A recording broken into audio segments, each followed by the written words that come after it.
My name is Diana Myers. I'm 28 years old, and 15 years ago, my own parents threw me out of the house when I was just 13. Last week, they showed up at my Uncle Harold's will reading, the man who raised me for the past 15 years, with confident smiles and a private attorney, absolutely certain they'd walk out with millions. But when attorney Margaret Morrison opened that sealed envelope and began reading, those smiles vanished. And when she reached Clause 7, my mother, the woman who once declared I was no longer her daughter, shot to her feet, her face chalk white, her mouth hanging open in disbelief. Before I tell you what happened next, if you enjoy stories about justice and family boundaries, take a second to like and subscribe, but only if you genuinely connect with this story. Where are you watching from right now, and what time is it there? Drop a comment and let me know. To understand why my mother reacted that way, I need to take you back to the summer of 2010, when I was a 13-year-old girl who believed she was the root cause of every problem in her family. Growing up in a modest house in Southeast Portland, I learned early that love in our family wasn't distributed equally. My father, Richard Myers, worked as an auto mechanic at a shop downtown. He was a man of few words, and most of those words agreed with whatever my mother said. My mother, Sandra, worked the checkout line at a grocery store and ran our household with the precision of someone who always knew exactly who deserved what. My sister Tiffany was 2 years older than me. She had Mom's golden blonde hair, Mom's bright blue eyes, Mom's easy laugh. Everyone said so. "Tiffany looks just like you did at her age, Sandra." And Mom would beam. I looked like our late grandmother, Dad's mother. Brown hair, brown eyes, quiet disposition. Mom never said it was a bad thing. She just never said much about me at all. The differences showed up everywhere. For Tiffany's 15th birthday, Mom threw a party with 15 guests, a 3-tier cake from the bakery on Hawthorne, and a karaoke machine rental. For my 13th birthday, 3 months later, it was the 4 of us around the kitchen table with a marked-down cake from the grocery store where Mom worked. The frosting said "Happy Birthday" with no name, a generic leftover from someone else's canceled order. I didn't realize what was happening until I was 12. That's when I discovered Tiffany had a college savings account that had been opened when she was 5 years old. 8 years of deposits, thousands of dollars. I asked Mom why I didn't have one. She looked at me like the question surprised her. "Tiffany needs money for college," she said. "You'll figure something out. You're good at adapting." That was the first time I understood my place in this family. I was the spare child, kept around but never truly wanted. The summer of 2010 changed everything. In April of that year, I applied for the Oregon STEM Summer Academy at Oregon State University. It was a 6-week residential program for students who showed exceptional promise in science and mathematics. The scholarship covered everything: tuition, room and board, materials. Total value: $4,200. I didn't tell anyone I applied. I'd learned not to get my hopes up out loud in that house. On May 15th, the acceptance letter arrived. Out of over 2,000 applicants from across Oregon, 50 students had been selected. I was one of them. For exactly one afternoon, I felt like I mattered. Then Tiffany found out about a performing arts camp in California that her drama teacher had mentioned. 3 weeks, no scholarship, price tag, $3,800. That night at dinner, Mom announced the solution she'd worked out in her head. "Diana, you'll decline that science thing. We can't afford to send both of you to summer programs, and Tiffany's camp will help her college applications." She said it like she was discussing meal planning, not crushing someone's dreams. I stared at my plate. The words came out before I could stop them.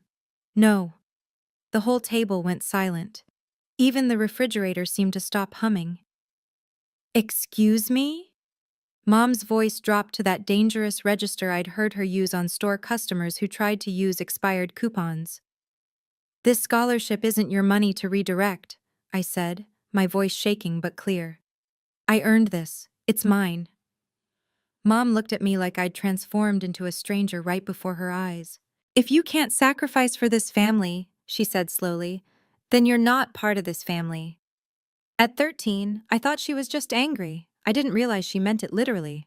3 days after that dinner, I came home from the public library to find my belongings packed into 2 black garbage bags sitting on the front porch. My mother stood in the doorway, arms crossed. She didn't look angry anymore. She looked resolved, like someone who'd just finished an unpleasant chore. "I called Harold," she said. "He'll be here to pick you up. From now on, you're his problem." I stood there on the porch I'd known my entire life, trying to process what was happening. Behind Mom, I could see Dad in the hallway. He didn't look at me. He didn't say anything. I looked up at the second-floor window. Tiffany was watching from behind the curtain. When our eyes met, she stepped back into the shadows of her room. She didn't come down. I waited on that porch from 6 in the evening until 10 at night. 4 hours. My mother went back inside after the first 5 minutes. The porch light never came on. Uncle Harold lived in Seattle, 3 hours away. He drove through the night to get to me. When his gray Honda pulled into the driveway, I was still sitting on those garbage bags, knees pulled to my chest. He got out without saying anything at first. Just walked up, looked at me, and wrapped me in a hug so tight I couldn't breathe. "From now on," he said quietly, "you have a home." That night, as we drove north through the darkness toward Seattle, I didn't know that my mother had signed a document before Uncle Harold left. I didn't know what it meant. I was just a scared kid staring out the window, wondering what I'd done wrong. It would take 15 years for that document to resurface, and when it did, it would change everything. Uncle Harold's house in Seattle's Ballard neighborhood wasn't large, but it felt enormous compared to the cramped space I'd occupied in my family's home. For the first time in my life, I had a room that was entirely mine. More importantly, I had someone who believed in me. Uncle Harold had built Myers Property Holdings from scratch, a commercial real estate company he'd started with a single small office building he'd purchased after working double shifts for 6 years. By 2010, he owned 8 properties across the Seattle metro area. He never married, never had children. When I arrived on his doorstep with nothing but 2 garbage bags, he didn't just take me in. He invested in me. Over the next 4 years, I poured myself into school. I graduated from Ballard High in 2014 as class valedictorian, president of the math club, with a 4.0 unweighted GPA. The University of Washington offered me admission with a partial scholarship to their Foster School of Business. By 2018, I had my bachelor's degree in finance, graduating summa cum laude with a 3.94 GPA. Uncle Harold had given me internship opportunities at Myers Property Holdings starting my sophomore year. I learned the business from the ground up: data entry, lease analysis, tenant relations, property assessments. In 2019, after 18 months at a Big Four-style accounting firm I'll call Mitchell & Partners, I earned my CPA certification. 1 year later, Uncle Harold offered me a position as controller. By 2021, I was CFO. On my 26th birthday, I managed a portfolio of 12 commercial properties with a combined value of $23.7 million. Uncle Harold sent me an email that day. I still have it saved. The subject line read, "To my daughter." The message was simple. You don't need to prove anything to the people who abandoned you, but you do need to prove to yourself that you're worthy. You have. Happy birthday, Diana. In 15 years, my biological family reached out exactly 3 times. The first was in 2012. My mother called Uncle Harold's phone, not mine, to ask for $5,000. Dad had lost his job at the auto shop. Times were hard. Surely Harold could help his own brother. Uncle Harold declined. He told me about the call afterward, his jaw tight. "They haven't asked about you once," he said. "Not how you're doing in school, not if you're okay. They just want money." The second contact came in 2016. Tiffany mailed me a wedding invitation. No personal note. No, "I hope you're well," just the formal printed card with my name and Uncle Harold's Seattle address. I didn't attend. I didn't send a gift. I didn't respond at all. The third was in 2020. My mother sent me an email, the first direct contact she'd initiated since throwing me out. The subject line was, "Checking in." The message mentioned that she'd seen an article in Seattle Business Journal about Myers property holdings expanding into the East Side market. She hoped I was doing well, and suggested we should catch up sometime. I deleted the email without responding. I wasn't holding grudges. I had simply built a life that didn't include them, and I saw no reason to change that.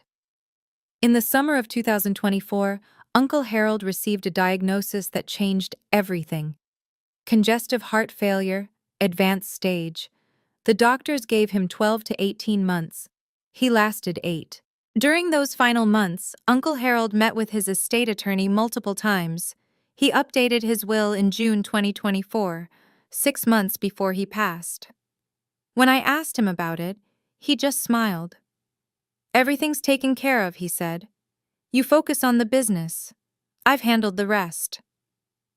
I didn't know what he'd written. I didn't know about the clauses. I trusted him completely. I had no idea what was coming.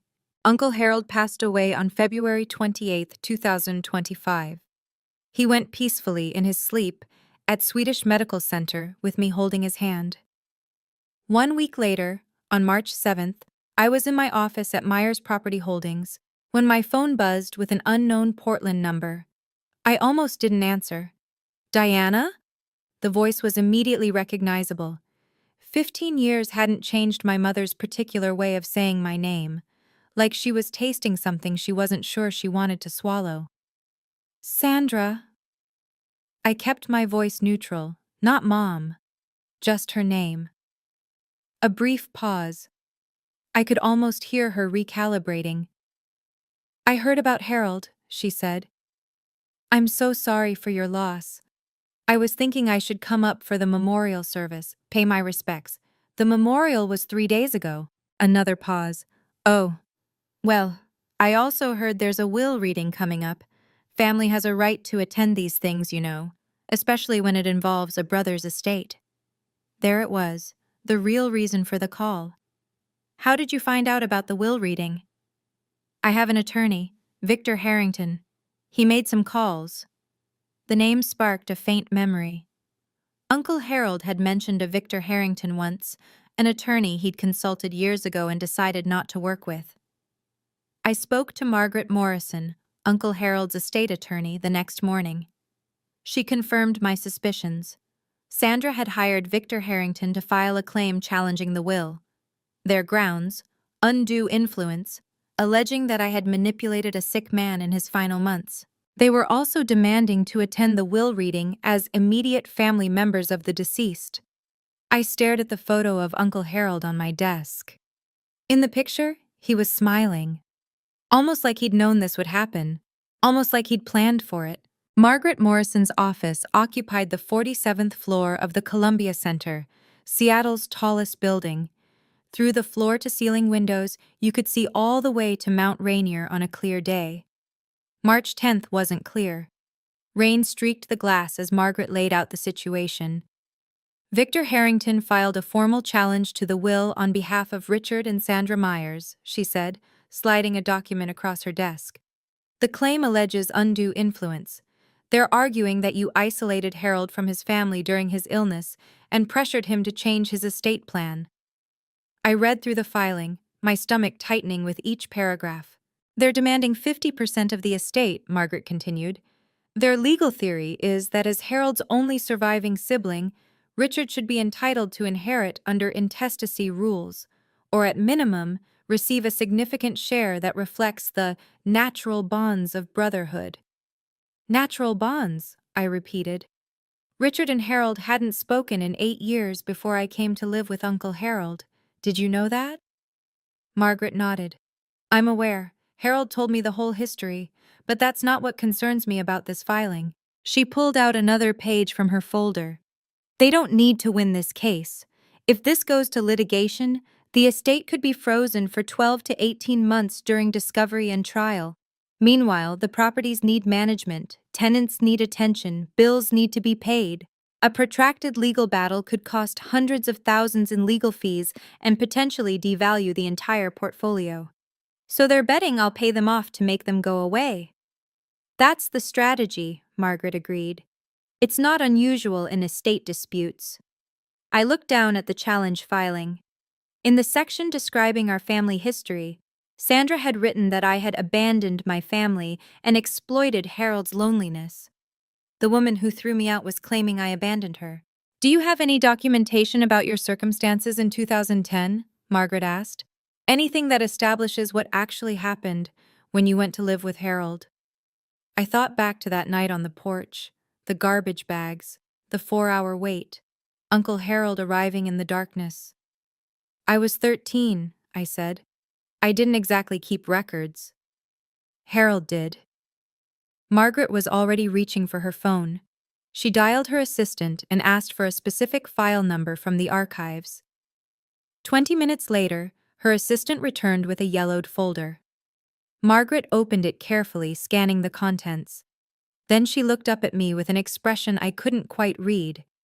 Diana, did you know about this? She slid the document across the desk.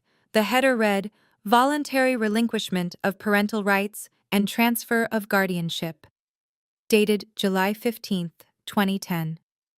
The document stated that Richard James Myers and Sandra Ellen Myers, being of sound mind, voluntarily relinquished all parental rights and responsibilities for their minor daughter, Diana Marie Myers, and transferred full legal guardianship to Harold Raymond Myers.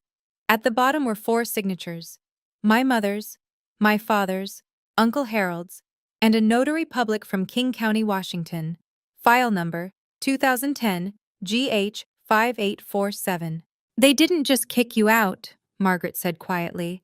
They legally gave you up. They signed away their parental rights. As far as the law is concerned, Sandra and Richard Myers stopped being your parents the moment they signed this document. My hands were trembling. I'd been 13 years old, sitting on a porch in the dark. I had no idea my mother had been signing papers inside the house. What does this mean for their claim? Margaret's expression shifted. It means Richard has no standing to claim inheritance through familial relationship. Legally, he's not your parent. He severed that connection himself, in writing, with witnesses 15 years ago. Margaret offered me 2 paths forward. Option 1, we negotiate, she said. I reach out to Harrington, explain that their legal position is weaker than they realize, and offer a settlement. $500,000 to $1 million in exchange for them withdrawing their challenge and signing a waiver of any future claims. It's faster, cleaner, and avoids any public spectacle. And option 2? We proceed with the will reading as scheduled. They've demanded to attend as family members. We let them.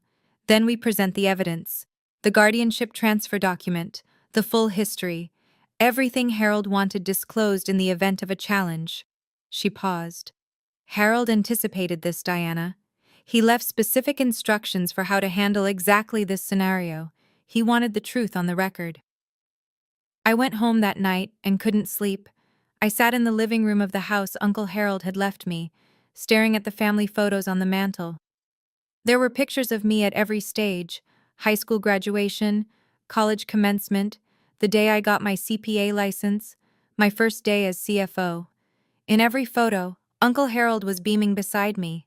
There were no photos of Richard or Sandra, not one. I thought about Uncle Harold's words from that email years ago. You don't owe them anything, but you owe yourself the truth. At 7 the next morning, I called Margaret. I want the will reading to proceed, I said. No settlement, no buyout. If they want to be present for this, let them. But we're not hiding anything. Are you sure? Once this becomes public, they chose to make this public when they filed their challenge. I'm just respecting their choice. The will reading was scheduled for Friday, March 14, 2025, at 2:00 p.m. in the Morrison & Associates conference room. 5 days away. The next few days were a blur of preparation. My best friend Elena Torres, we'd met when she joined Myers Property Holdings as HR director 3 years earlier, helped me organize the documentation. She was the only person besides Margaret who knew the full story of my childhood. 47 emails, Elena said, looking up from her laptop in my office on Wednesday evening. 47 emails from Harold to you over 10 years, documenting his relationship with you and his reasons for estranging himself from Richard. The emails painted a clear picture. In 2002, Richard had borrowed $80,000 from Harold with a promise to repay it within 5 years. 23 years later, not a single dollar had been returned. That broken promise had fractured their relationship. My arrival in 2010 had nothing to do with their estrangement. It had already been festering for 8 years. Elena also pulled the financial reports from my 3 years as CFO. Under my leadership, the Myers Property Holdings portfolio had grown from $17.7 million to $23.7 million, a 34% increase in value. Occupancy rates averaged 96%. Tenant satisfaction scores were the highest in the company's history. On Thursday evening, I met with Dr. Lauren Hayes, the therapist I'd been seeing since my early 20s. "Remember why you're doing this," she said. "You're not seeking revenge, you're closing a chapter. There's a difference." "What if I feel satisfaction when they realize they've lost?" Dr. Hayes smiled gently. "That's called justice, Diana. Feeling validated when the truth comes out isn't the same as cruelty. The question is what you do afterward." I drove home that night through Seattle's rain-slicked streets, thinking about her words. I looked in the bathroom mirror before bed. "She has no power over you anymore," I told my reflection. "Only you get to decide your story now." Friday was coming, and I was ready. Okay, let me pause here for a second. If you've made it this far, and you're wondering how I handled what came next, drop a comment with your prediction. What do you think Sandra did at the will reading? And if this story resonates with you, if you've ever had to set boundaries with family, don't forget to subscribe. We're just getting to the part you've been waiting for. Now back to that Friday afternoon. The Morrison and Associates conference room occupied a corner of the 47th floor, with floor-to-ceiling windows offering panoramic views of Elliott Bay and the Olympic Mountains beyond. On a clear day, it would have been breathtaking. On March 14th, 2025, the sky was overcast, the water a steel gray that matched my mood. I arrived 15 minutes early at 1:45 p.m. I wore a navy blue tailored suit. Professional, understated. My hair was pulled back in a simple bun. I'd learned from Uncle Harold that the most powerful people in the room never needed to announce themselves.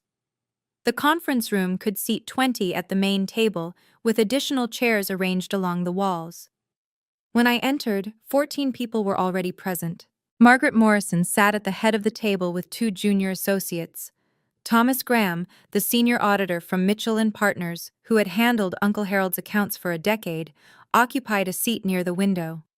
Representatives from 3 charitable organizations filled several chairs: Seattle Children's Hospital, Habitat for Humanity Northwest, and the Olympic National Park Foundation. Uncle Harold had been a significant donor to all 3 for over 20 years. 5 senior staff members from Myers Property Holdings sat together near the door. They'd worked with Uncle Harold for years and had known me since my intern days. Margaret caught my eye and nodded toward a seat at the center of the table, directly across from where she would be reading the will. I took my place, arranging the folder of documents Elena had prepared in front of me. Through the glass wall of the conference room, I could see the elevator lobby. At 2:03 p.m., the elevator doors opened. My mother stepped out first. Even from across the floor, I could see she'd dressed for the occasion. Black dress, pearl necklace, full makeup. Behind her came my father, my sister, and a man in an expensive suit carrying a Mont Blanc briefcase. The show was about to begin. Sandra Myers entered the conference room like she owned it. That was always her way, projecting confidence she hadn't earned, claiming space she hadn't been given. She wore a black dress that looked new, and her pearl necklace caught the overhead lights as she surveyed the room with a practiced expression of dignified grief. Behind her, my father Richard shuffled in wearing a gray suit that didn't quite fit anymore. He'd gained weight in the years since I'd seen him. His eyes found me briefly, then darted away. He'd always been good at looking away. Tiffany followed in a pastel pink dress, an odd choice for a will reading, like she'd gotten confused about what event she was attending. At 30, she looked tired in a way that had nothing to do with the early morning flight from Portland. Their attorney, Victor Harrington, brought up the rear. He was tall, silver-haired, with the kind of polished confidence that came from decades of high-stakes litigation. His Mont Blanc briefcase probably cost more than my first month's salary at Mitchell & Partners. Sandra's gaze swept the room until it landed on me. "Ah," she said, her voice carrying in that way she'd perfected. "You're here already." I didn't stand. Sandra. The single word, her name, not Mom, made her pause mid-stride. Something flickered across her face. Then she recovered. "I was hoping we could speak privately before this starts. Family matters should be handled by family." "The proceedings begin in 2 minutes," I said. "I'm sure whatever you have to say can wait." Margaret Morrison rose from her seat. "Mrs. Myers, Mr. Myers, Ms. Myers, Mr. Harrington, there are seats arranged for attending parties along the wall. The main table is reserved for beneficiaries and estate representatives." Sandra's jaw tightened visibly. She'd expected a seat at the center of things. Instead, she was being directed to the margins. She wasn't even at the table. Sandra didn't take her seat quietly. Instead, she detoured past the representatives from Seattle Children's Hospital, pausing to introduce herself with an expression of practiced sorrow. "I'm Sandra Myers," she said, loud enough for most of the room to hear. "Harold's sister-in-law. We were quite close for many years, before this unfortunate estrangement." She glanced meaningfully in my direction. The hospital representative, a woman in her 50s named Dr. Patricia Wells, nodded politely but said nothing. Sandra continued, undeterred. "It's so tragic how some people come into a family and create division. Harold was such a generous man, so trusting, perhaps too trusting." I kept my eyes on my folder. I didn't respond. I'd learned long ago that Sandra fed on reactions. Tiffany, settling into a chair against the wall, added her piece. "Uncle Harold used to visit us in Portland all the time when we were kids. I don't understand why she gets to sit up there and we're back here." Victor Harrington was already taking notes, his pen moving across a legal pad, documenting everything, building their case, looking for any reaction he could twist. I gave him nothing. Sandra took her seat beside Tiffany, but she wasn't finished. As Margaret organized her papers at the head of the table, Sandra's voice cut through the quiet room once more. "A child who's been rejected by her parents usually has a reason. I just wish Harold had seen through her the way we did. A mother always knows." The words hung in the air. Several people in the room shifted uncomfortably. Thomas Graham, the auditor, was staring at Sandra with open disbelief. I looked at her, really looked at her, for the first time in 15 years. She hadn't changed at all. The same certainty, the same need to control the narrative, the same absolute conviction that she was the victim. Margaret cleared her throat. "It's 2:10, we'll begin." Margaret Morrison broke the seal on a large envelope with the careful precision of someone who had performed this ritual hundreds of times. "This is the last will and testament of Harold Raymond Myers," she began, her voice carrying the formal weight the moment demanded. "Born July 4, 1953, deceased February 28, 2025. This document was executed on June 18, 2024, and represents the final expression of Mr. Myers's wishes regarding the disposition of his estate." Sandra sat forward slightly, her pearl necklace catching the light. Margaret continued reading the preliminary sections. Article 1 confirmed Harold's identity and residence. Article 2 declared him to be of sound mind. Margaret noted that a psychiatric evaluation had been conducted by Dr. Stephen Park on June 10, 2024, 8 days before the will was signed. The evaluation confirmed Mr. Myers possessed full testamentary capacity and was under no undue influence at the time of execution, Margaret read. I caught Sandra exchanging a glance with Victor Harrington. They'd been banking on challenging Harold's mental state. This documentation complicated their strategy. Article 3 revoked all prior wills and codicils. Then Margaret turned to Article 4, the inventory of assets. At the time of death, Mr. Myers' estate included the following: 12 commercial properties located throughout King County and Snohomish County with a combined assessed value of $18.2 million. Investment accounts containing diversified equity holdings valued at approximately $4.1 million. Cash and liquid assets totaling $1.4 million. I heard Tiffany whisper to Sandra, "That's almost $24 million." Sandra nodded, her eyes calculating. Margaret looked up briefly. The will contains 47 pages. I will now proceed to Article 5, which addresses specific bequests and exclusions. She turned the page and adjusted her reading glasses. Article 5, regarding Richard James Myers, brother of the deceased. Sandra actually smiled. She wouldn't be smiling for long. Margaret's voice was steady as she read the opening line. I make no provision in this will for my brother, Richard James Myers, for the following reasons, which I wish to be read aloud and entered into the record. Sandra's smile flickered. Margaret continued reading Harold's words. First, in March of 2002, Richard borrowed $80,000 from me with a written promise to repay the full amount within 5 years. 23 years have passed. Not $1 has been returned. I have retained the original promissory note as documentation. Richard's face went pale. He hadn't expected this. Second, on July 15, 2010, Richard and his wife Sandra voluntarily executed a legal document relinquishing all parental rights to their daughter Diana Marie Myers, transferring full guardianship to me. This document was properly witnessed and notarized. Sandra shot to her feet. What does that have to do with anything? Margaret paused, looked at Sandra over her glasses, and continued reading without acknowledging the outburst. The significance of this document is as follows. By legally terminating their parental relationship with Diana, Richard and Sandra severed any claim they might have had to inherit from me through her. Diana is my legal heir. Richard is not her legal father. Therefore, Richard has no familial relationship with my designated heir, and no standing to challenge this will on grounds of family connection. Richard stood now, too.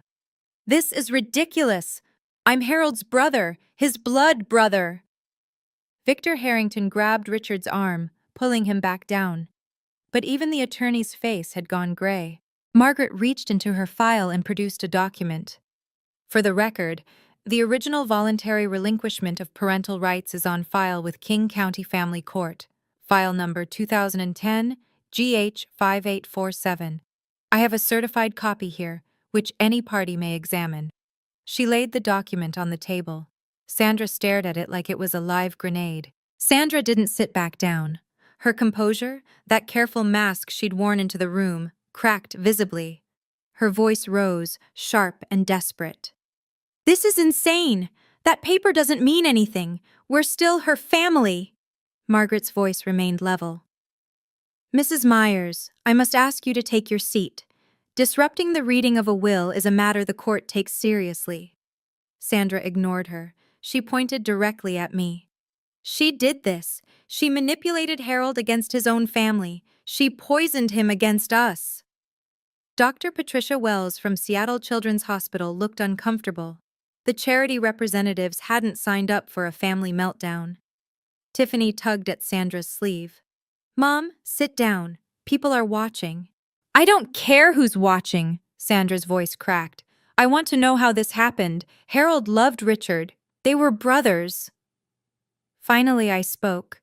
My voice came out calm, steady, the way Uncle Harold had taught me to speak in difficult negotiations. Never raise your voice. Make them strain to hear you. Sandra, you made a choice 15 years ago.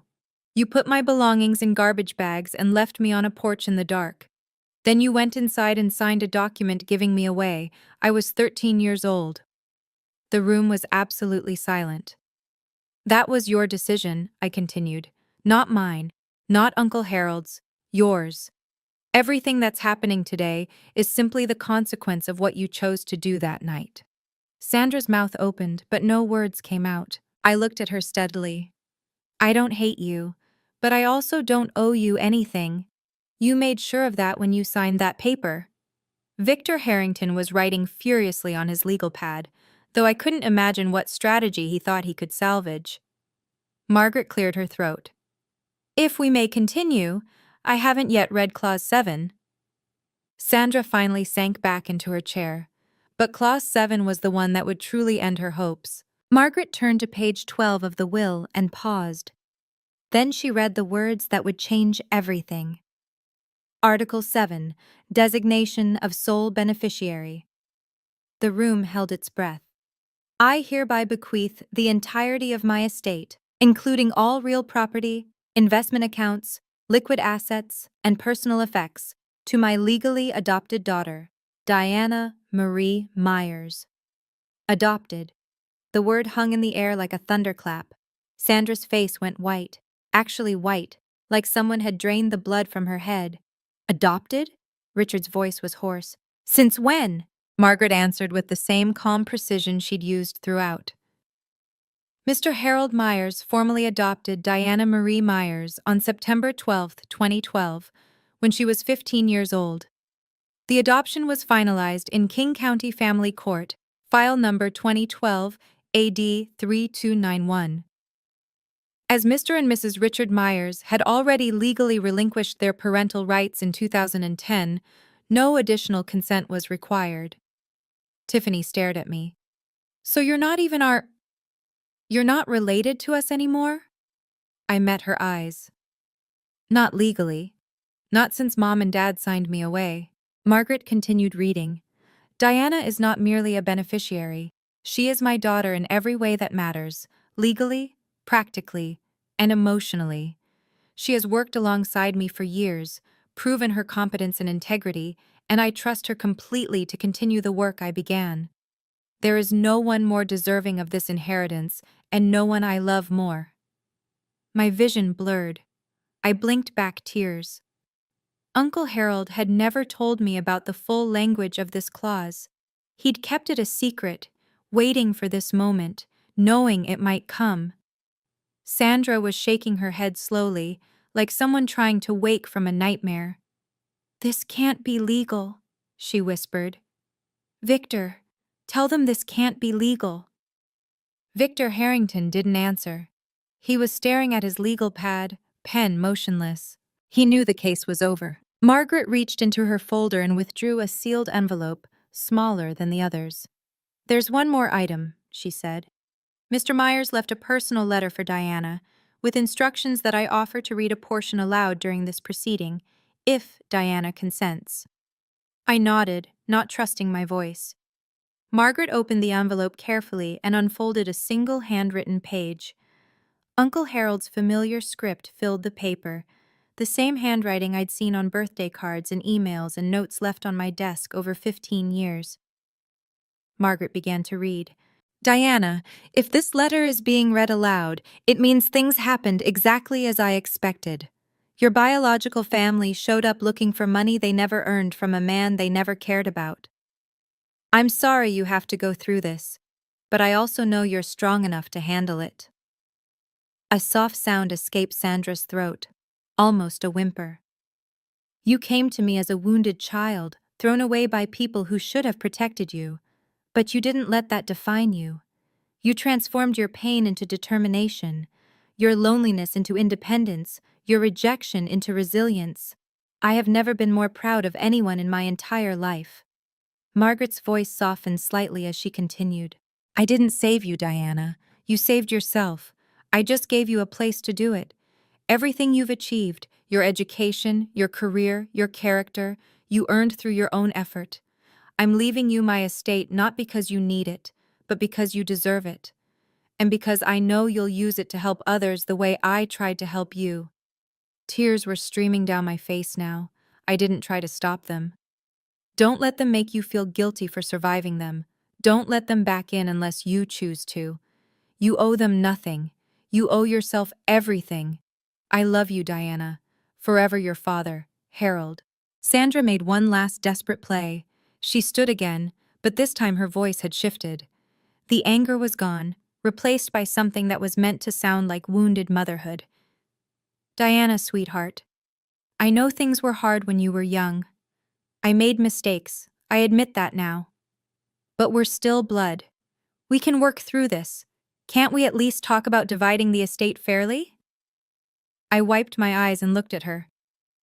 You gave up the right to call me sweetheart 15 years ago. I want to contest this will, Sandra announced to the room.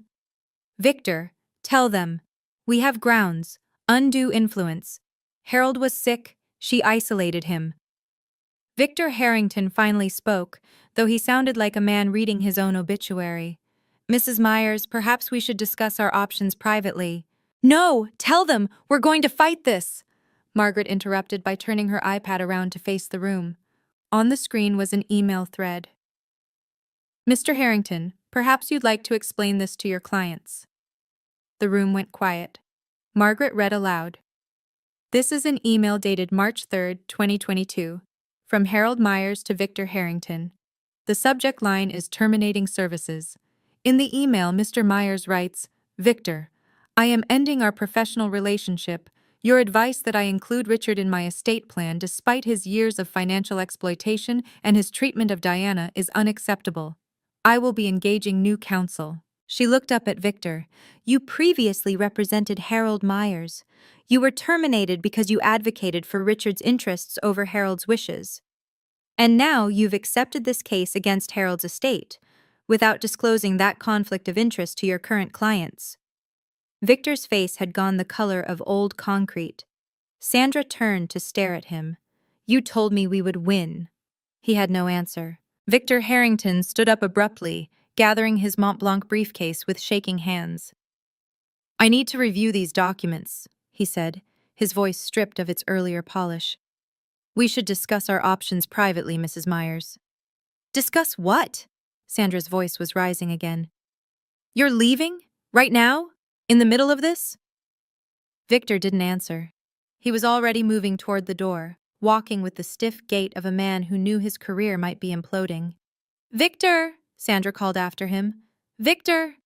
The conference room door closed behind him with a soft click. Sandra stood frozen, abandoned by her own attorney in front of everyone she'd hoped to impress. Richard hadn't said a word in minutes. He sat slumped in his chair, staring at the floor. He'd spent his whole life following Sandra's lead, and now she had led them both off a cliff. Tiffany was crying quietly. I couldn't tell if she was upset about the money or about the public humiliation. Sandra turned back to me one more time. The mask was completely gone now. Underneath it was just desperation, and beneath that, something that might have been the first stirrings of real regret. Diana, her voice broke. We can still, we're still a family, aren't we? Blood is blood. You could still... I stood up from the table. Sandra, you stopped being my family on July 15th, 2010. You signed the document yourself. I didn't make that choice, you did. I gathered my folder and looked at her steadily. I don't hate you. I actually feel sorry for you, but you have no claim on me. Not legally, not emotionally, not in any way that matters. I turned to Margaret. Can we continue with the remaining articles? Margaret nodded. Sandra sat down heavily. She didn't speak again for the rest of the reading. Margaret turned to the next section with practiced calm. Article 9, Charitable Bequests. The representatives from the 3 charitable organizations straightened in their seats. I direct that the following gifts be made from my estate. $500,000 to Seattle Children's Hospital, to be used for the establishment of a scholarship fund for children from disadvantaged backgrounds. $300,000 to Habitat for Humanity Northwest, for the construction of affordable housing in the greater Seattle area. $200,000 to the Olympic National Park Foundation, for wilderness preservation and environmental education programs. Dr. Patricia Wells from Seattle Children's Hospital nodded solemnly. Harold was one of our most consistent donors for over 2 decades. This gift will help hundreds of families. The representative from Habitat for Humanity added, We've built 6 homes with Harold's previous donations. This will fund at least 4 more. Margaret continued. I also request that my daughter Diana continue the charitable giving programs I established during my lifetime, at her discretion. I trust her judgment completely. I found my voice. I will. I'll honor everything Uncle Harold built. A thought occurred to me as I looked at the 3 charity representatives sitting in this room. They weren't here because the law required it. They were here because Uncle Harold had asked them to come. He'd wanted witnesses, neutral parties who could testify to exactly what had happened here today if Sandra and Richard tried to pursue their case further. Uncle Harold had anticipated every move. Dr. Wells caught my eye and offered a small, kind smile. Harold used to talk about you constantly. Every board meeting, every donor event. Diana did this, Diana achieved that. He was so proud of you. I blinked back fresh tears. Even in death, Uncle Harold had surrounded me with people who believed in me. When Margaret finished reading the final articles of the will, she turned to me. Diana, as sole beneficiary and executor, would you like to say a few words? I hadn't planned to speak, but 47 pairs of eyes were watching me, and I realized there were things that needed to be said, not for Sandra's benefit, but for my own. I rose from my seat. Most of you knew Uncle Harold far longer than I did. He took me in when I was 13 years old and had nothing. He gave me a home, an education, and most importantly, a family that chose to love me. I looked around the room, at the Myers Property Holdings employees who had watched me grow from an intern into a CFO, at the charity representatives who had witnessed Uncle Harold's generosity for decades. With this inheritance, I intend to continue everything Harold built. The properties will be managed with the same integrity he established. The charitable commitments will be maintained, and I'll be establishing a new scholarship fund, the Myers STEM Scholarship, for children from difficult family situations who need someone to believe in them. My eyes found Sandra, still sitting rigid in her chair. As for my biological relatives, I hold no grudge. I've made peace with what happened. But peace doesn't mean pretending it didn't happen, and it doesn't mean opening doors that I've worked hard to close. I took a breath. Harold taught me that family is about choice. The people who show up for you when everything falls apart, those are your family. By that definition, the people in this room who knew Harold, who worked with him, who respected him, you're more my family than the people who share my DNA. I sat back down. The room was silent for a long moment. Then Thomas Graham, the auditor, began to clap. Others followed. Sandra didn't move. Margaret formally concluded the reading at 3:47 p.m. The will has been read in its entirety. All legal requirements have been satisfied. Ms. Myers, you may contact our office next week to begin the transfer process. The estate should be fully settled within 14 business days. People began to rise, conversations murmuring to life around the room. Sandra stood slowly, like a woman who had aged 10 years in 2 hours. Richard was already shuffling toward the door, not looking at anyone. Tiffany gathered her purse and followed her father without a word. Sandra lingered. She turned back to look at me one final time. Her makeup had smeared slightly around her eyes. The confident woman who had entered this room expecting millions now looked diminished, smaller somehow. She opened her mouth as if to say something. I saw her lips form what might have been the beginning of "I'm sorry." But then she closed her mouth, turned away, and walked out. I watched her go. This woman who had thrown me away like damaged goods, who had signed papers to make it legal, who had shown up 15 years later, expecting to profit from her cruelty. I felt a brief flicker of something, not satisfaction exactly, not vindication, something more complicated, the strange emptiness that comes when a chapter finally closes. Dr. Wells from Seattle Children's Hospital approached me as the room cleared. Harold talked about you every time we met, she said, shaking my hand. He told me once that taking you in was the best decision he ever made.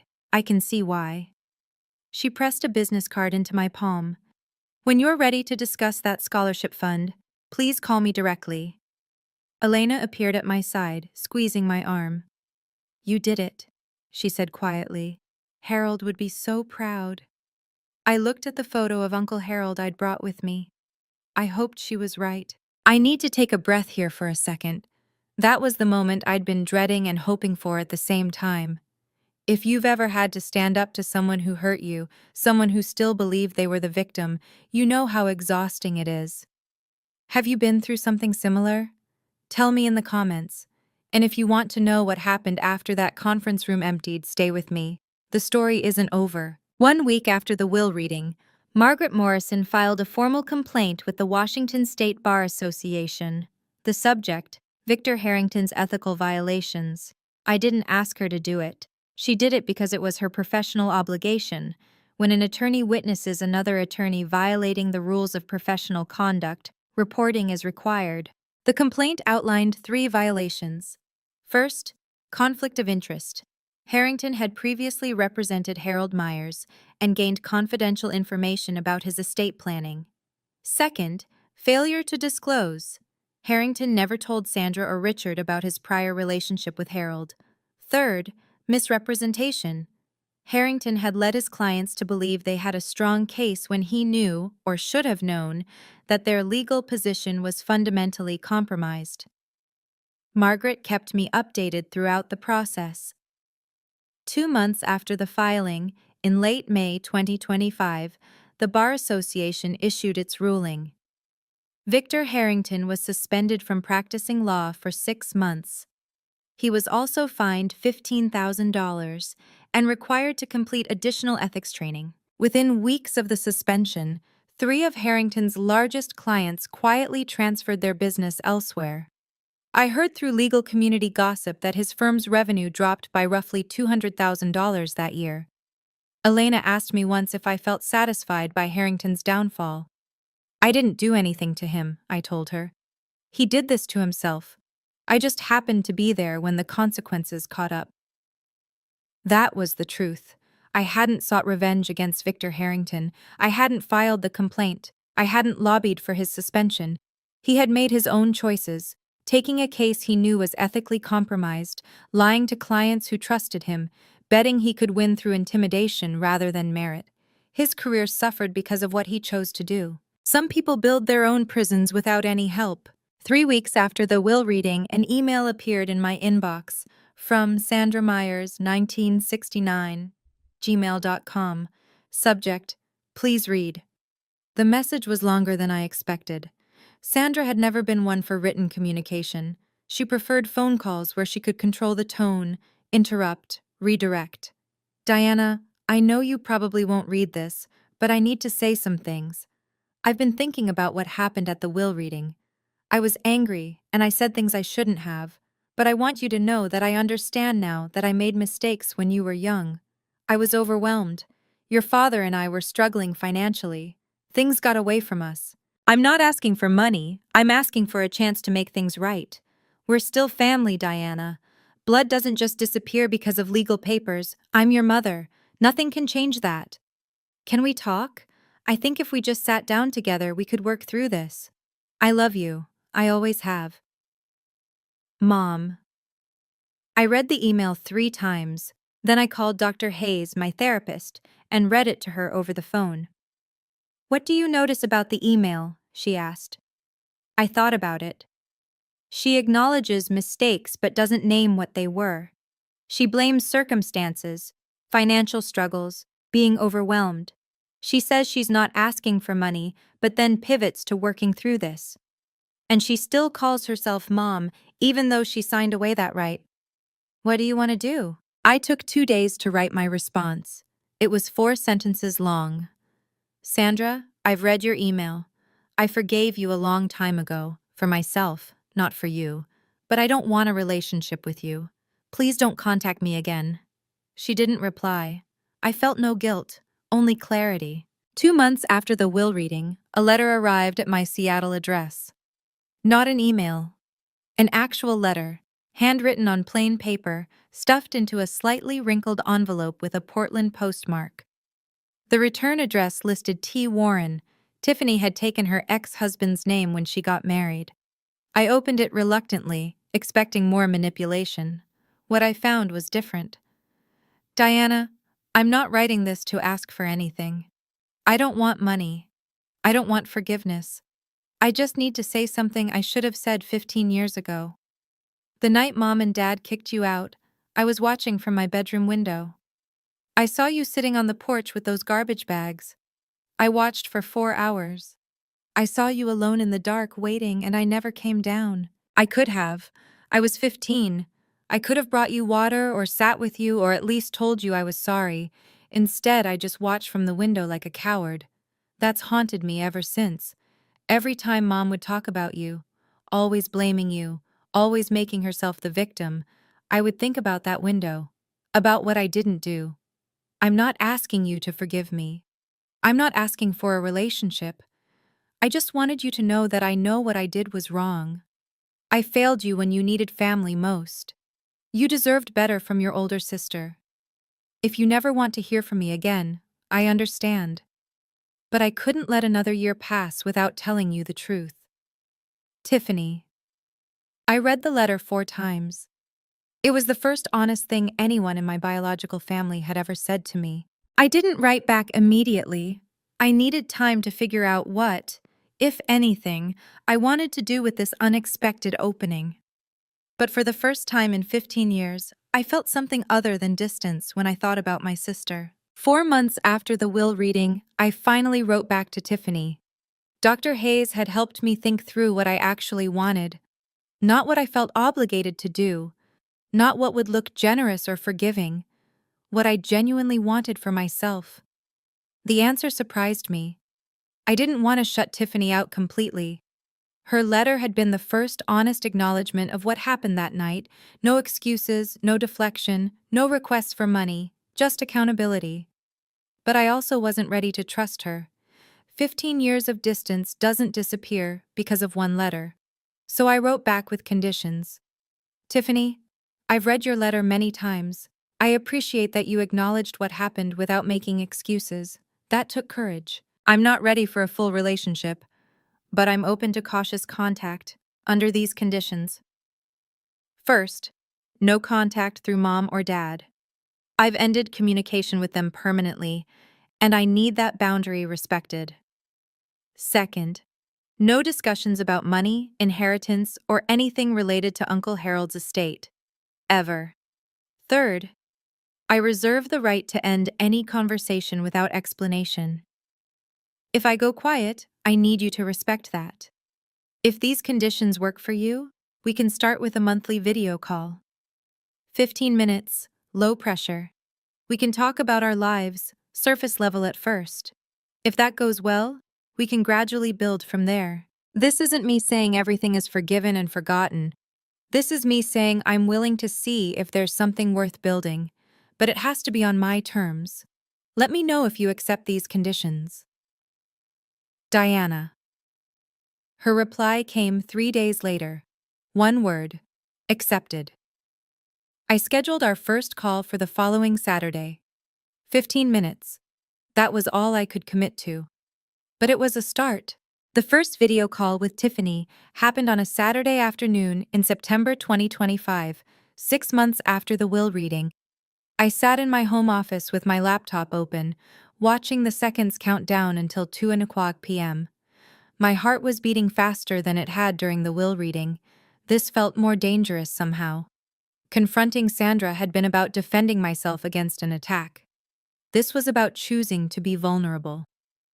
The call connected. Tiffany's face filled the screen. She looked different than she had at the will reading, less made up, more tired, but also somehow more real. "Hi," she said. "Hi." We stared at each other for a moment. 15 years compressed into a video call rectangle.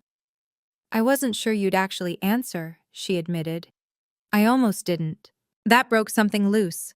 Tiffany laughed, a nervous, relieved sound, and I found myself almost smiling. We kept it light, as I'd requested.